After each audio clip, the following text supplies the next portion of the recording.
Welcome back to part 3 of our interview with Amanda Creger, where she tells us why adding an outside business partner can spur growth, as well as the most common mistakes clients make when hiring a digital marketing firm. Stick around. Part 3 is up next.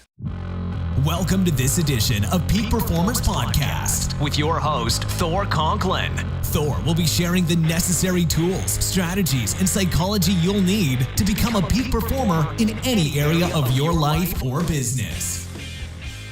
Thor Conklin here. We give you the tricks, the tips, the tools, the strategy, the technology, and the psychology peak performers use in order to get more done and execute at the highest level. If you know what to do but struggle with getting it all done, or simply want to raise your game to the next level, this podcast is for you. Sit back and enjoy.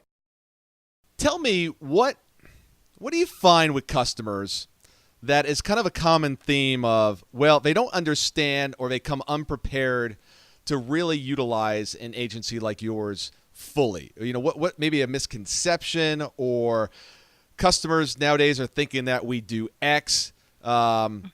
They don't need to be involved in the process. You know, one of the things I'm guilty of this. It's like, okay, I just want to pay you. I want to then step away and I want to go back to doing what I'm doing. And I just want you guys to kind of handle it. Right.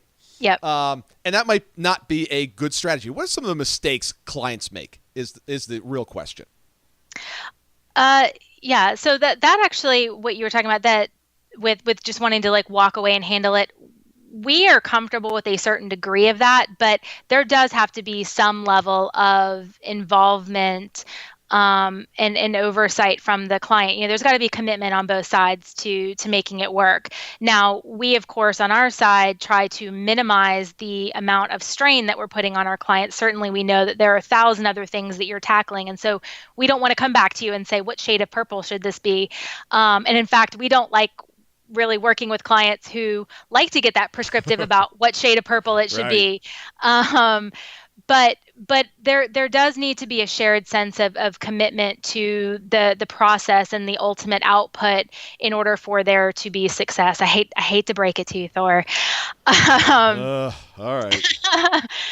So yeah, that can definitely be a challenge. I think one of the other things that we often have to fight against is just getting them to trust the process a little bit. So kind of the other end of the spectrum. So you've got your people who don't want to be involved at all, and then you've got your people who want to be overly involved in every little thing. And, you know, you're going 2 weeks around, should we use that word or this word? And it's kind of like, okay, take a step back. Does this prohibit your ability to meet your objective if we use this word versus that word? You know, it's kind of taking them out of the weeds with certain things and helping them reorient in what's most important. And it's especially hard when it comes to, let's say, like brand work. I think brands, you know, logos, naming, color palettes, all of those kinds of things, that can sometimes be a difficult process to get clients to move forward on, because it's like a stage of the process where that's really their baby, you know, and they could circle around and around and around. It's like at some point you have to move and you have to be okay with it, and you have to be willing to make a decision, and you have to quit agonizing over the shade of purple. So that's another piece of it that we sometimes have to deal with and kind of help push our clients through. I want to touch on something that you just said, and I want to clarify for the audience that when I talk about movement and keep going, you know, even if you're bloody or you're walking down the path, this does not include walking in circles.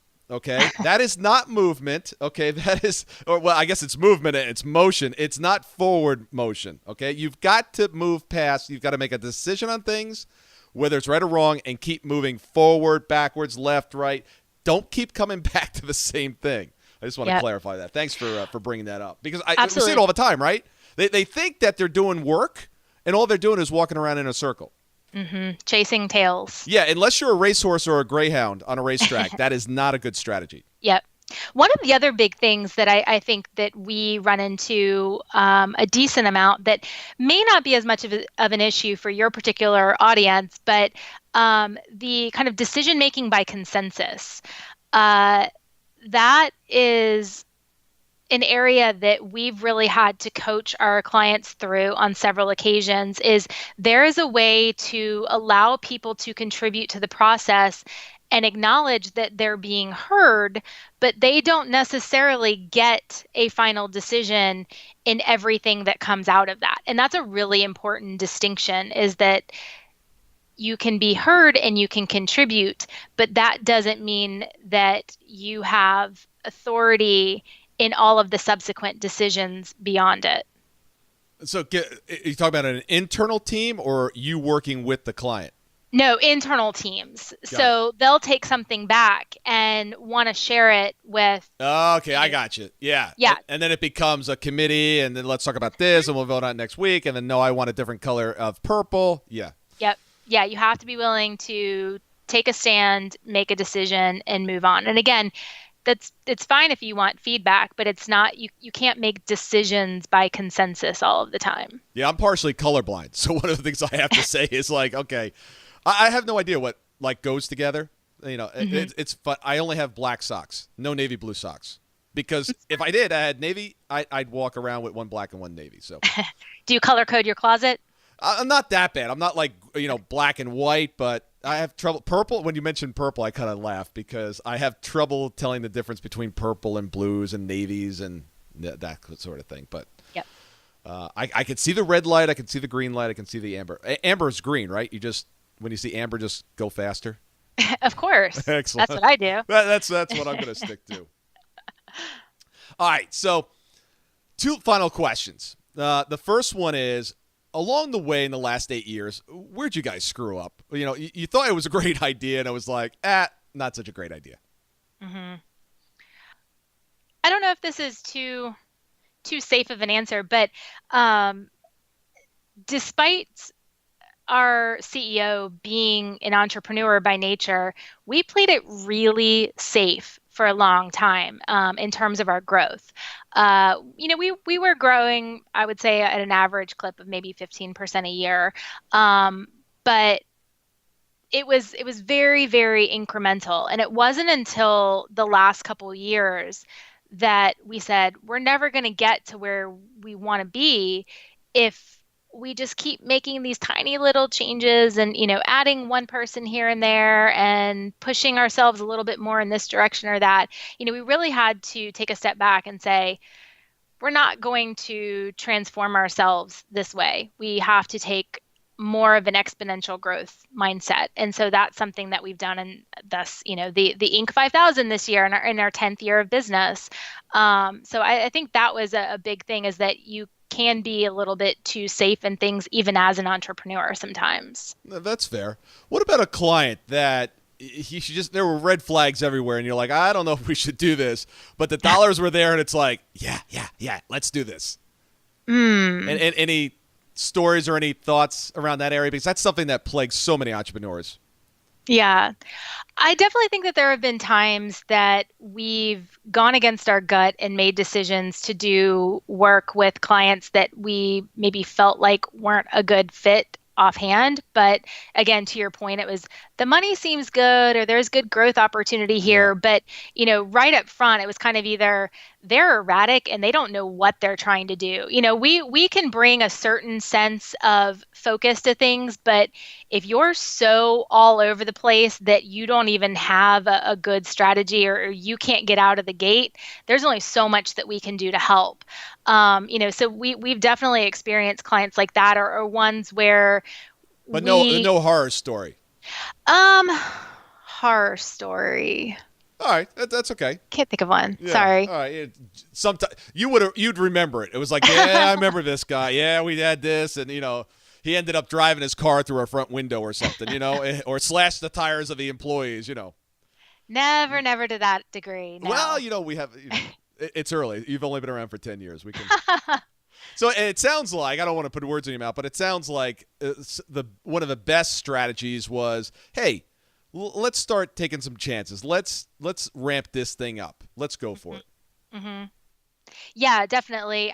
Even in terms of, we've brought on a partner to help with some of our business development in the last couple of years. I think that was something that we took great pride in for so long, that we get all of our leads via referrals, and we're out there pounding the pavement, and it's just by these kind of connections and relationships that we're driving all this business. And we realized, like, at some point, yes, that helps to bring in clients, but it's not going to get you the scale that you want necessarily, or you're going to kind of hit your limit with that. So, bringing in additional partners who maybe have different kinds of relationships or who can tackle it in a different way, and just thinking about some of our internal processes in a different way, looking at ways that we can create more frameworks to things where we're not always starting from scratch.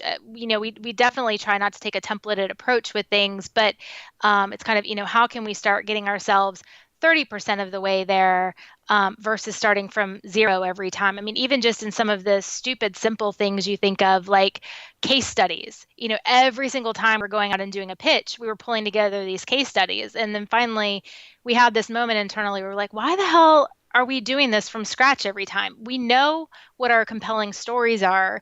We know who our typical kinds of prospects are and what's going to resonate with them.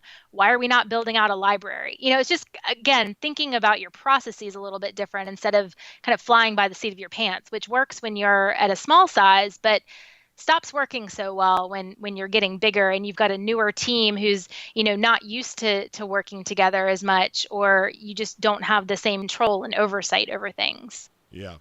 Do you work with agency Sparks here in town? We do. Oh, we okay. do. It's like a small world. Yep. The owner there, I used to mentor him a year ago. Oh, nice. So interesting. Yeah, he's got a great. He's doing great big business. things. Yeah. Yeah, he's pretty interesting. We're talking about Joe Kaufman. Very interesting. It's a fascinating model because when I first started working with him, he would explain what he did and then what your side did, and then he had to explain it again. I'm like, I still don't understand. Yep. Can we get some like widgets in here or something? Can we build something? Can we, it's something tangible I can touch? But Yep. It's an area that is going to continue to grow. It's such an important element of everybody's strategy now, and I think we're just at the infancy of the of the agency platform that we see right now. Mm-hmm. Because as owners, this is something that if you're not doing it every single day and you're trying to do it in-house, you're just going to get left behind. Yep. So, yep. Well, I really appreciate having you on today. Can you please share with the audience how they can get in touch with you? Sure. So you can follow me on Twitter. My handle is Amanda Creger, Creger. If you want to check out Modo Modo, I would love for you to do that. It's www.modomodoagency.com. All of our social handles are on there as well. We're on Instagram and Facebook and Twitter, so you can see what the whole gang is up to.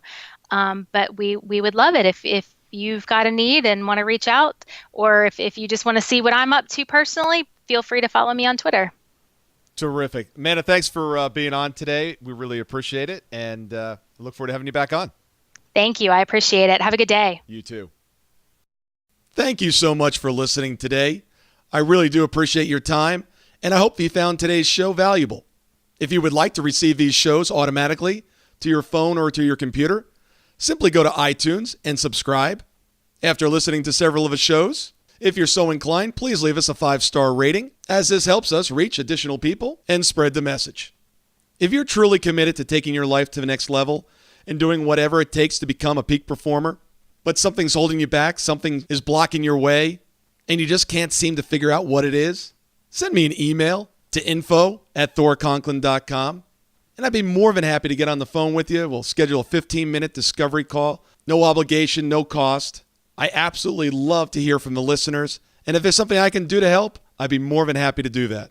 Also, if you found something of great interest in today's show and you want to share that with your friends and family, Simply go to my Facebook page, Thor Conklin, click on the episode, hit the share button, and share it on your page. You can follow me at Twitter at Thor Conklin. The website is thorconklin.com. We're constantly adding new free resources, discussing additional tricks, tips, tools, and strategies on how to be a peak performer. Remember, I try to keep these episodes short so you can listen to them during dot time, doing other things, commuting, driving, walking, working out. Decide to be a peak performer in all that you do. And until tomorrow, have an absolutely amazing day.